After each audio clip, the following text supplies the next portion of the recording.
Hi, good afternoon folks. Welcome back to the channel. Welcome to Darley Bridge. We're just on the banks of the River Derwent, about halfway in between Matlock and Bakewell.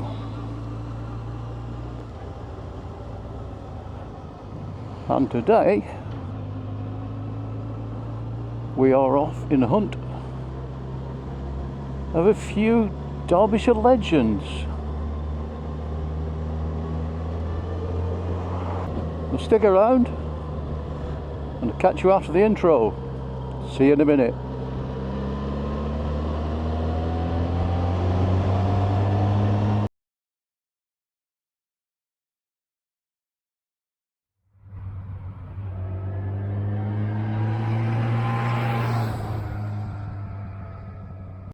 Right folks, welcome back.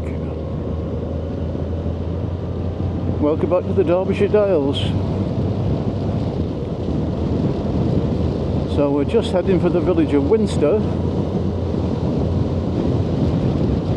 and when we get there we're going to turn right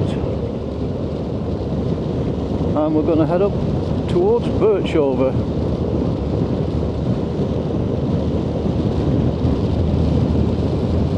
It's a cracking day, not very sunny yet. I think it's going to be pretty much like this all day. It's bit of sun, bit of cloud, but it's a nice pleasant 18 degrees. Perfect. Okay, so we're just entering Winster.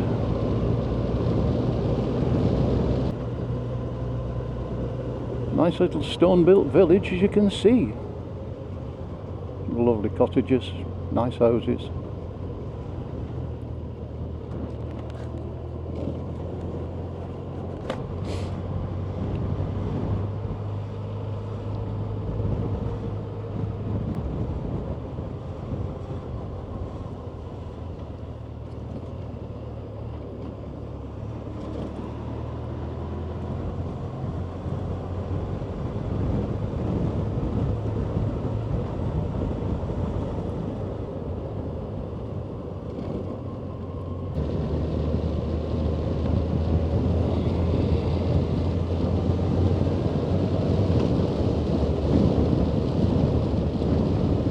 Lot of gravel in the road today.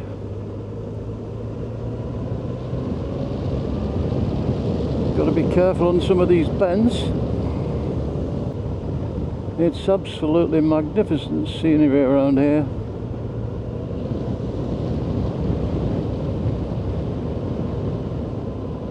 Now, I'm going to pull over here.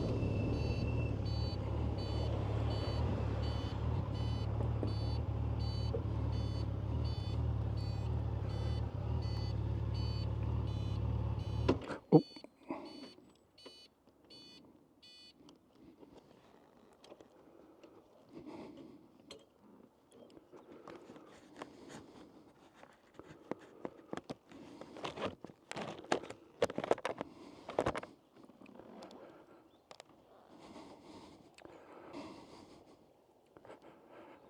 Right folks, we are looking at Robin Hood's Stride, or at least part of it. And that path you can see there is part of the Limestone Way. There's a little brook down there, you might just about be able to hear it trickling. So the Limestone Way is a long distance pathway. It runs from Castleford all the way down to Roster near Uttoxeter in Staffordshire. 46 miles. Not something I fancy tackling. Now, if you walk up that path, you will come to Robin Hood's Stride, which is a massive outcrop of rock. In fact, it's two rocks, and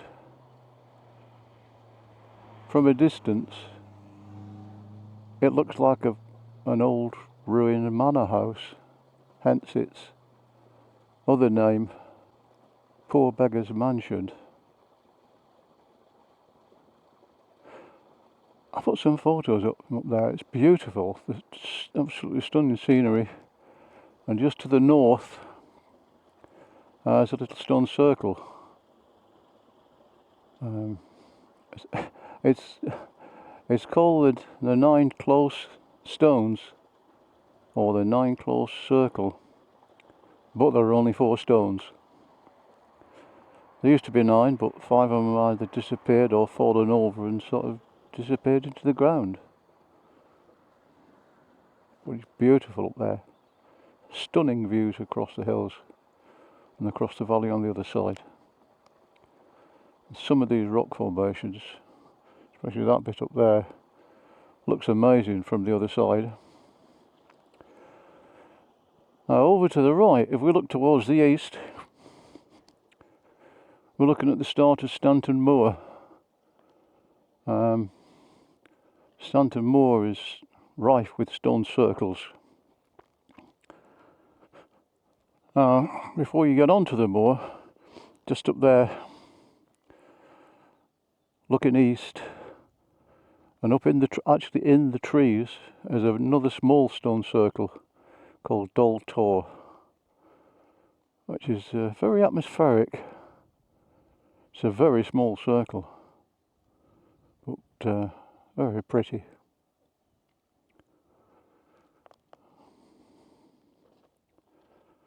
As you can see, absolutely gorgeous scenery.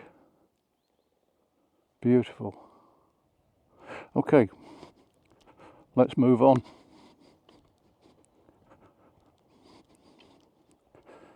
So the reason it's called Robin Hood Stride is the local legend is that comes from the 13th century, is that Robin Hood leapt between the 2 rocks. Goodness knows why. He must have been pretty fit to do it, because they're a good way up and they're a long way apart. Well, anyway, that's how the story goes. Right, let's move on to Birchover, which is just up the road.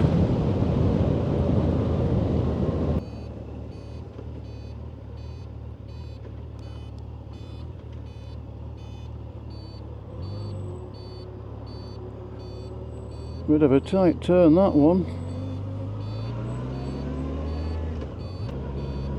Right off in search of another legend.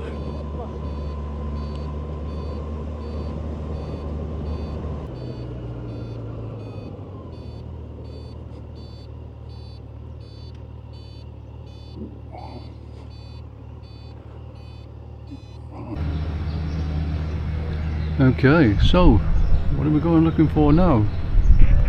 Well, the name of the pub is a bit of a clue. It's the Druid Inn.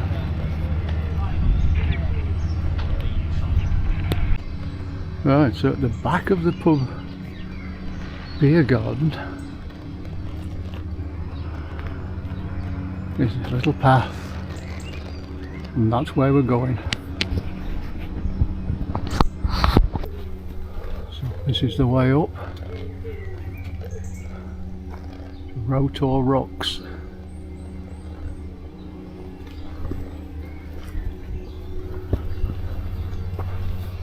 It's a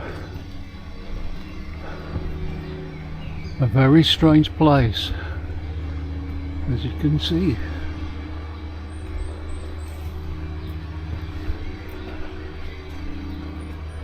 Now a lot of this is natural, however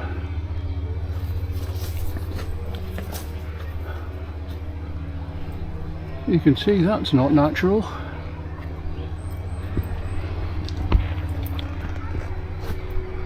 It's a bit spooky. And it's a bit of a climb. As you can see, caves everywhere. I'm not really dressed for mountaineering. This is what I was looking for.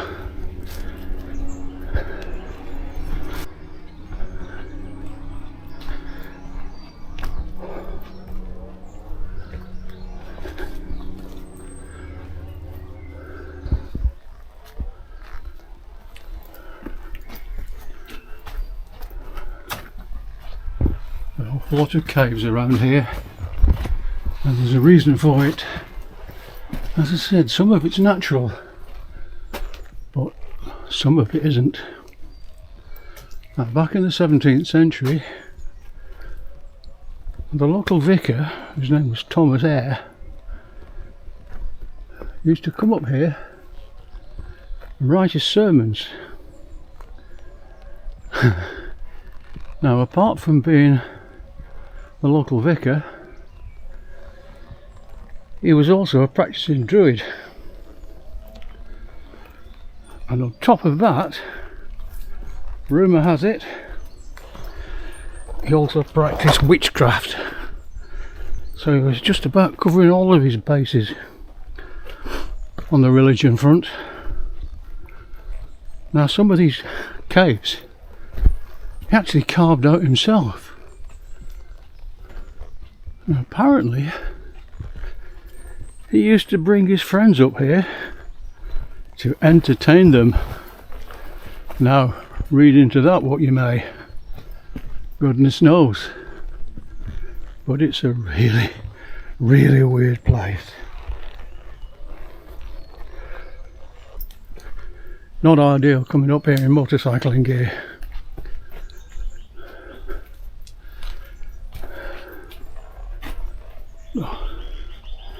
It's dark in here, I don't know if the camera's going to pick it up.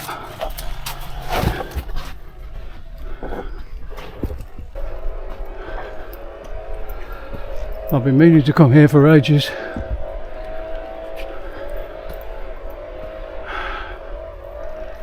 The wall.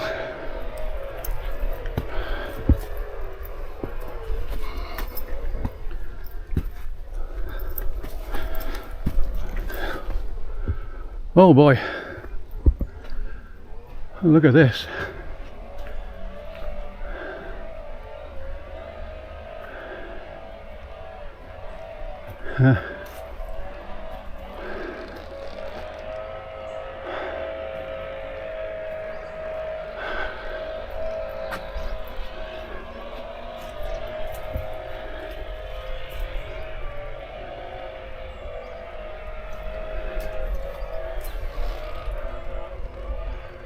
WB 1861.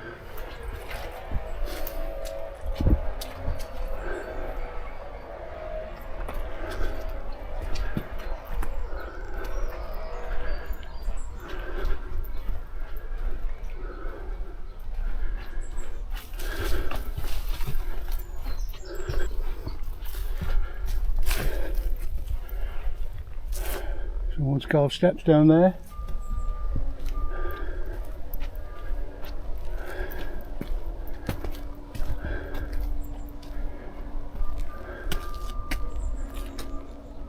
Look at this for a view. Absolutely stunning. Stunning.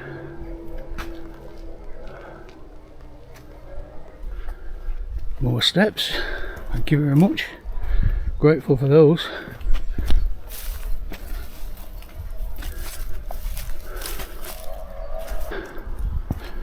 Try and make our way back down.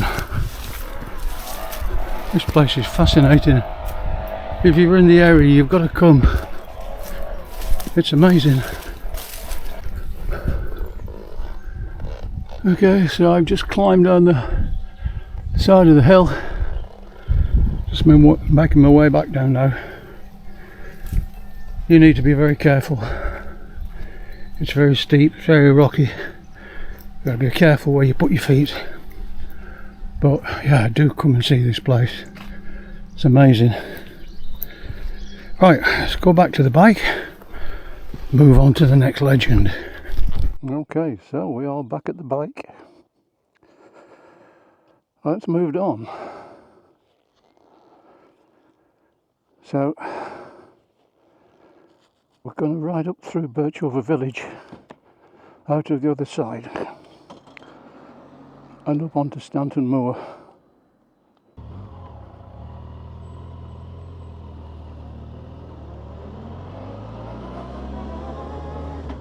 Okay, so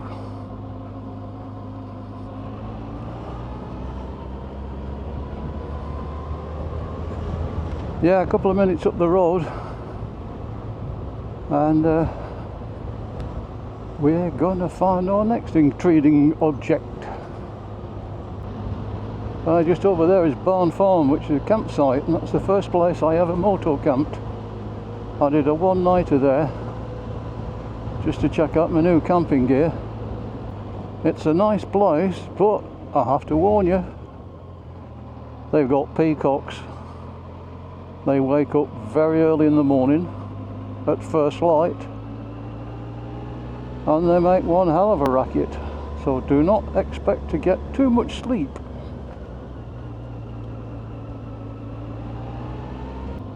Lots of little paths disappearing through the trees onto the moor. And one of them, I believe it's this one,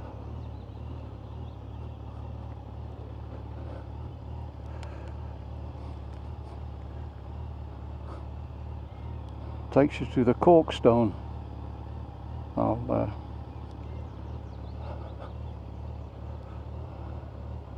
So as you can see, Stanton Moor, it's a privately owned scheduled ancient monument. That's the whole of the site. Now it does say no camping and no fires, but I know for a fact that come the solstice you get lots of hippie types coming up here wild camping up on the moor, and they shouldn't be doing it, it's illegal, but they do.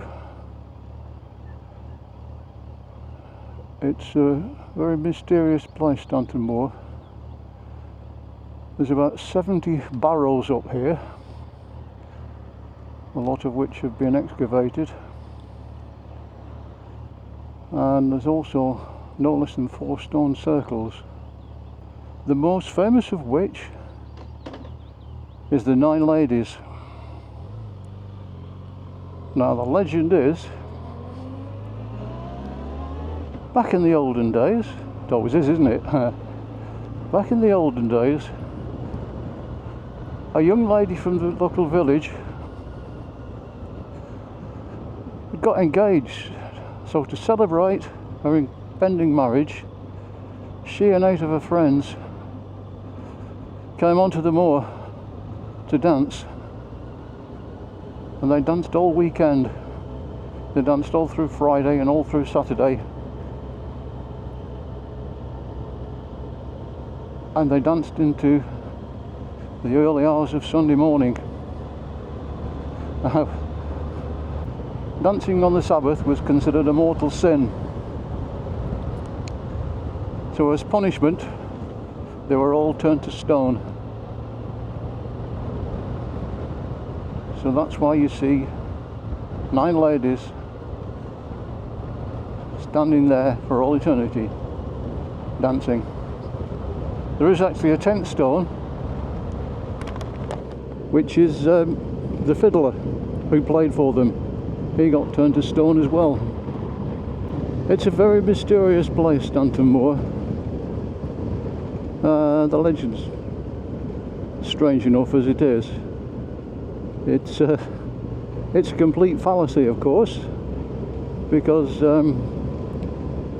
all of these sites,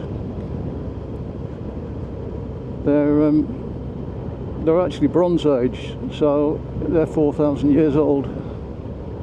And 4,000 years ago, I don't think anyone worried about dancing on the Sabbath, because the Sabbath didn't exist. So there you go. 3 lots of legends from darkest Derbyshire. This is Stanton in the Peak. Lovely little village. Absolutely gorgeous. It's like going back in time round here. I doubt it, this place. It's changed for 150 years. Apart from the MG, of course. That's a bit newer. So there you go, folks. I hope you enjoyed that little trip. If you did, drop us a like. Please consider subscribing. Doesn't cost anything, never will do. And it does help the channel along nicely. So thank you very much for joining me. And I'll see you on the next one. Thank you and goodbye.